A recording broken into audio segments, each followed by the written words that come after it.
నవ్వుంది మొహంలో, కానీ లోపల ఏదో తెలియని లావా ఉబుకుతోందా? లోపల ఏదో తెలియని ఒంటరితనం ఉందా?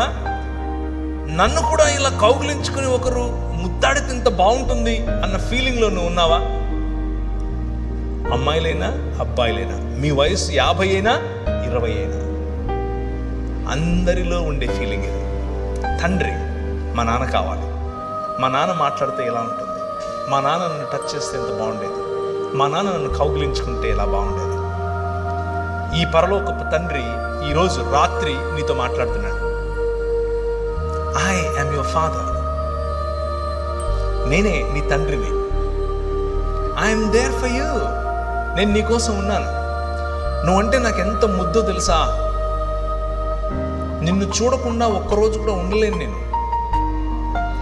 నువ్వు మాట్లాడుతుంటే నాకు అదేదో వైలెన్స్ భాషనట్లుంటుంది. That's how your god feels about you.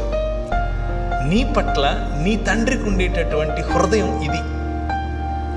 ఎంతగా నిన్ను ప్రేమిస్తాడంటే నీ తండ్రి, నీ కోసం చచ్చిపోయేంతగా చెబుతారు ఈ లోకంలో ఉన్న తండ్రులు, కానీ మా నాన్న చేసి చూపించాడు. వచ్చి మనందరినీ మళ్ళీ ఒక్క కుటుంబంగా చేయటం కోసం తన శరీరాన్ని విరిచాడు. రూపాంతరము చెందించటం కోసం రూపురేఖలు లేకుండా పోయాడు. అయితే ఆ రూపాంతరము కేవలం అనుభవంగా ఆగిపోకూడదు. ఆ రూపాంతరము తండ్రిగా వచ్చినటువంటి దేవుని యొక్క రూపాంతర చరిత్ర కేవలం అనుభవంతో ఆగిపోవడానికి వీల్లేదు. దానికి ఒక మనుగడు ఉండాలి, దానికి ఒక చరిత్ర ఉండాలి, దానికి ఒక భవిష్యత్తు ఉండాలి, ఎప్పటికీ సమసిపోయినటువంటి భవిష్యత్తు ఉండాలి. ఆయన తన శరీరాన్ని నాటాడు, ఒక విత్తనము వలె విరిగాడు, ఒక విత్తనము వలె ఆయన పగిలాడు.